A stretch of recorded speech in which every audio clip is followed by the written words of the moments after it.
what books have I even read ever in my entire life? Have I ever read a book? We don't know. Hello, I'm Judith. Welcome back to Dead Good Book Reviews. Hi, if you're new here, welcome. Today I am bringing you a bit of a mid-year check-in, and I'm going to use the questions from what, I don't know if they've actually changed the name of it, but what would have been the mid-year freakout tag that I did last year, around about this time. In fact, I can tell you when I did it.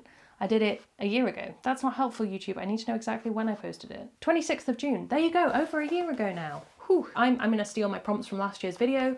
If you want more information on the original stuff, it's all down in the description. I'll probably copy and paste it over. Have I done any prep for this? Absolutely not. This is gonna be chaos. Largely because I had a different video I had filmed that I wanted to go up when this video is going up, and then all of the audio was broken.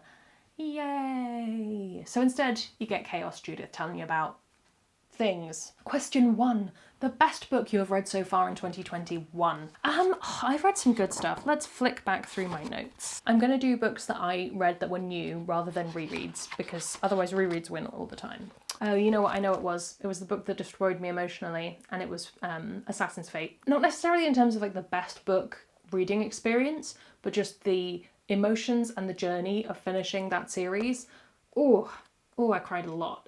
I expect that's a question later, but that's probably like the book that represented the most so far this year. There we go. Question 2 is, what was the best sequel you have read in 2021? And this, without question, without a doubt, it's A Desolation Called Peace. Partly, again, the reading experience of it. I read it with Angela. It was a wonderful time, but also it's just an exceptional book. And to do a sequel that so wonderfully builds on the themes of the first book, while also telling a totally different story and involving other characters and just building on the world. Oh, so good. If you haven't read Memory Called Empire and Desolation Called Peace, do yourself a favour and read them. You will have a great time. Question 3 is a new release you haven't read yet but want to. And I did look at my list for this, and now I can't remember what it was. Let me check. I remember now. It was The Echo Wife by Sarah Gailey. I've loved their writing. I've been really enjoying reading pretty much everything they put out, and I haven't got around to The Echo Wife yet.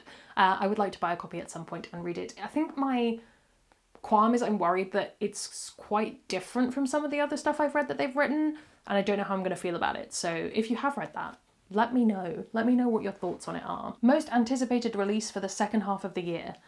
Probably, is Bone Shard Emperor coming out this year or next year? If it's this year, it's Bone Shard Emperor for sure. Yeah, it might be Jade Legacy as well. Can I tie them? I would like to read both of those. Yes, please. Jade Legacy, give it to me right this second. Biggest disappointment is always a bit hard because I tend to blot out books that disappoint me from my memory. It's not a disappointment because I had a feeling I wasn't going to like it, but it lived up to that disappointment, if that makes any sense. I didn't really love Threadneedle by... Oh, who's it by? Carrie Thomas, I think. I think mostly, having now read it, there's a lot that's really good about it. It's just a few things that I was kind of like, maybe if you just hadn't left this bit in, I would have been surprised by how much I liked this book. And instead, I just felt a little bit like puh about it, you know? Just a little bit puh. Biggest surprise? Oh, that's tricky. I was surprised by how much I liked The Prison Healer, because I wasn't expecting to enjoy it as much as I did. Like, also had its problems, but I was very surprised by how much I enjoyed Little Thieves by Margaret Owen. It was a real reminder of like, oh, I can just read a book and really have a good time with it, which was nice. I enjoyed that. Yes, that surprised me with how good it was. Question 7 is your favourite author, favourite debut or new to you? Who have I been reading a lot of lately? I think it's probably Nevo. I read Empress of Salt and Fortune, Tiger That Came Down the Mountain, or Tiger Who Came Down the Mountain, and the Great Gatsby one, The Chosen and the Beautiful. Really loved all three of them. I think their writing is fantastic. Yes, it's probably Nevo. Question 8, newest fictional crush. This is a question that I hate because I don't really get crushes on book characters. Like, I'll think someone is attractive in a TV program. Sure, book characters, I'm not like, ooh, yes, hot dang. Yeah, I'm gonna leave that one be. I don't feel those feelings towards book characters because more often than not, I am more interested in their relationship with a character in the book, and I'm like, I can't insert myself into this. They are with that person in the book. You know, read some self-insert fan fiction, that'll be fine. But my newest favourite character, ooh, that is a tough one. What books have I even read, ever, in my entire life? Have I ever read a book? We don't know. I really enjoyed Terrain from The Unbroken. Just her complexity is really interesting. Mona from Wizard's Guide to Defensive Baking is a really great protagonist. I liked her a lot. Those are my picks. Strong ladies doing stuff. Book that made you cry. It's a lot of books make me cry, okay? Assassin's Fate made me cry for a very, very long time, very intensely. Song of Achilles made me cry for a shorter period, more likely, but I felt the emotions deep in my soul. Those are my books that I've remembered that have made me cry. Oh, I'm never going to be over Assassin's Fate. Like, I can't reread that series now because I know what happens. No spoiling. Question 11 is a book that made you happy. A lot of books bring me joy. I really liked Cemetery Boys for that. I found that a good, enjoyable, fun time. I liked Half a Soul by Olivia Atwater. I'm just going for things that I've read recently. What did I read earlier in the year? Let's have a look at like January and February. What made me happy in January and February? Read a lot of miserable stuff in February, it would seem.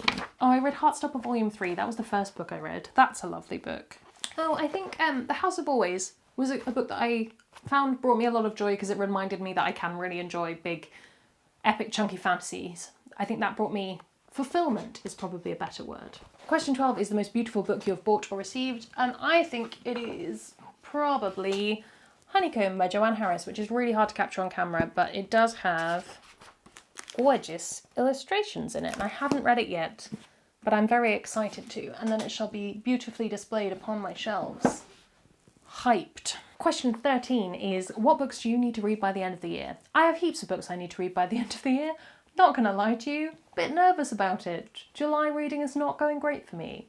It's fine. I would like to have Overbooked Series 3 and potentially 4 all read, so that would be a good thing to have happen. And also I would like to do a reread of a few of my favourite series. I would really like to get a reread of City of Daevabad, that's what that's called, the Daevabad trilogy. I'm hoping to do that this summer. I would love to reread Priory of the Orange Tree. It's been on my list to reread for ages. And in terms of books coming out, I've mentioned Jade Legacy. I've mentioned The Bone Shard Emperor. I'm here for both of them. I'm very excited about it. Normally I would probably tag people now, but I think everyone just sort of does this tag in some way, shape or form, so I'm not going to, but if you would like permission to do it, here is your permission. If you were looking for a sign to do it, this is your sign. Have a wonderful time. I really like this question just as kind of a touch base because I always forget everything that I've read. And I was debating doing like a tier ranking everything I've read this year because I haven't been star rating things and it's starting to get a little bit confusing. Maybe I will produce that, but probably in the new house. Well, thank you for being here with me for this somewhat chaotic book tag. Who doesn't love a little bit of chaos in their life? Me, I don't like chaos. And yet I cause so much of it. Let me know some of your answers to these questions. Can you pick a favourite book for the year? Is that something that you are capable of doing at any point in time? Let me know. While you're down there, if you haven't already, please do subscribe. It makes me feel loved and appreciated. You can also follow me on all of my social media. Come hang out on Discord. We have a good time. That's all from me, and I will see you in the next one. It's gonna be some bloopers now. It's time to try and ascertain what my favourite book was, because I don't know. Hello, welcome back to Dead Good Book Reviews. I'm Judith. Don't like this framing. Did I write down what I read in January? I did. Oh look, it's all neat and everything. Question 2. What was the best sequel that you read in 2022? 2022? What am I doing? Alright, we're done.